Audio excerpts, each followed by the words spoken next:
When I was a kid, I played a ton of wiffle ball in my backyard with my buddies. And all the grass was killed where home plate was and the pitcher's mound because we pretty much lived out there.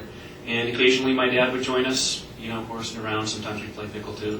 And I said, Dad, you got to take a softball. We have a fence. You got to throw that ball against the fence and show these guys what you can do. Because they didn't know we had a superhero out there. And they only knew the disguise. But they didn't know what a fantastic athlete he was. But growing up, all the wonderful memories of playing, of being right there watching you play softball, it was really a treat. First of all, the fact that you were able to meet Chuck Maxwell in 1977, I don't understand how you got that good fortune, because it was just a matter of time before you met Chuck and you guys made your partnership. But the fact that you were able to do it in 77 and 78 was really special, because I remember you telling me what the caliber ball was, what it was in the mid-'80s. You said, Skip, it was better in 77, 78. And you have those two wonderful plaques growing up where you were MVP of those two teams. That was just phenomenal to me. So I was always impressed with that. But you met Chuck, and Tuesdays and Thursday nights we had wonderful memories of highly competitive athletic softball where defense played a role, and hitting, pitching, it was the whole deal. And you were right there doing all that. And then on the weekends, the extraordinary, emotionally exhausting tournaments. The one that comes to mind is in '86, we went to the regional tournament in St. Louis, and it was an 8-hour car ride. It was a double elimination, so we knew after we lost that first game, I think it was 100 run to none. That game was in the mud because it rained.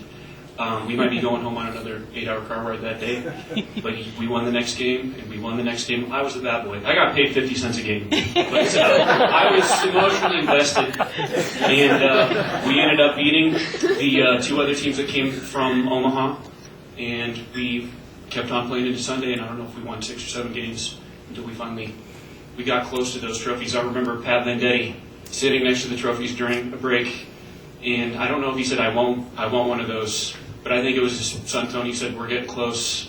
But we didn't get it, but it was a great tournament. And that one just sticks in my mind as one of the fantastic tournaments that it was just a treat for me to be a part of. And then when you turned 50 and I turned 20, I had the opportunity to play with you in a modest league, Dad, in Council Bluffs. But you were pitcher and I was catcher. I finally had the courage to catch fast pitch softball. Because as a kid, Pat was there warming you up on the lines with the chalk, and he said, Skip, step up there, and I always regretted that I was a little too cowardly to step up and take the hot stuff just in the batter's box. But I did play 4 years with you. That first year, it was just a total blast because, we were good. And you hit 6th and I hit 7th, or I hit 6th and you hit 7th. So we were each other's RBIs. And I got a chance to catch for you, and I called your pitches, and you respected my calls, even though a lot of times we took somebody 0-2 and then he hit you for a triple. I wondered if Chuck ever got the idea that might be the catcher and not the pitcher who was making the problems there. But as the years wore on, a couple of things happened. You tore your bicep and your arm by throwing a frisbee. You were just getting older in general. You had an instrument in your back, and during spring training, a Omaha Hall of Famer ended up breaking your arm during batting practice.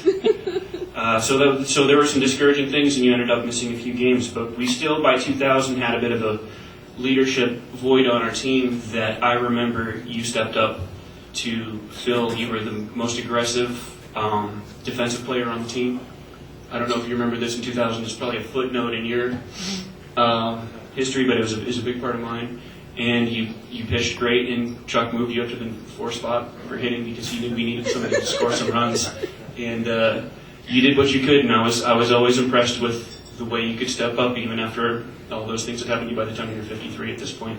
But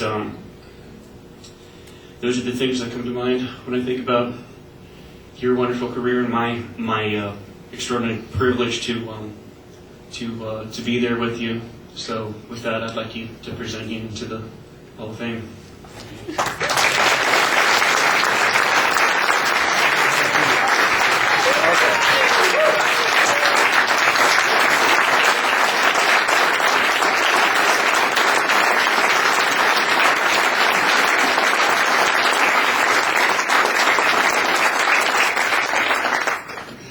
I've got some notes here because I don't just want to ramble, but I may end up rambling anyway.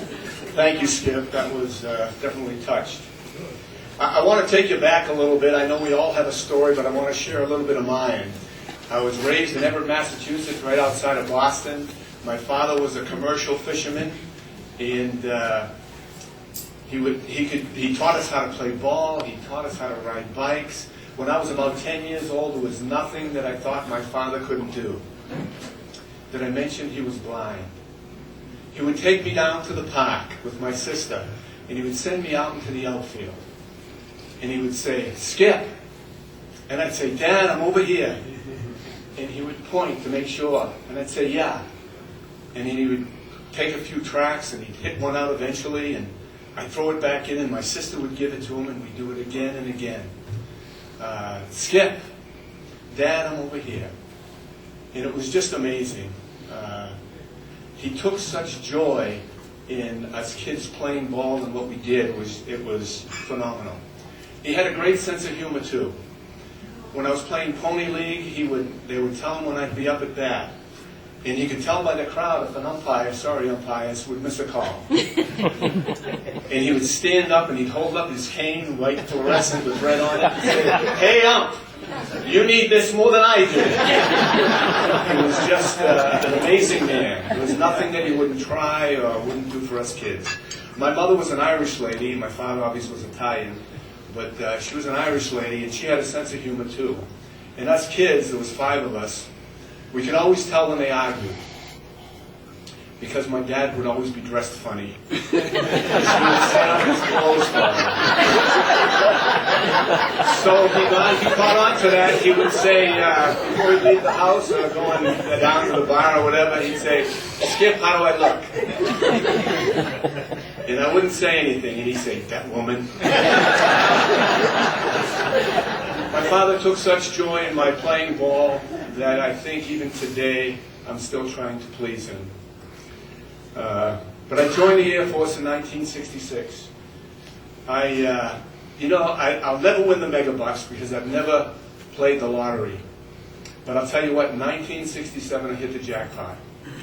I met a lovely lady named Pam Bosnitz, who ended up being my wife for 43 years.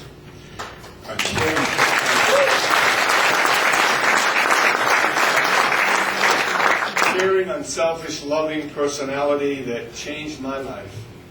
And we have 3 kids, and she even delayed her becoming a Lutheran pastor for about 10 years so that I could finish my Air Force career and get the kids out of school before and now she's celebrating her 10th year as a Lutheran pastor. So she's an unselfish, wonderful woman.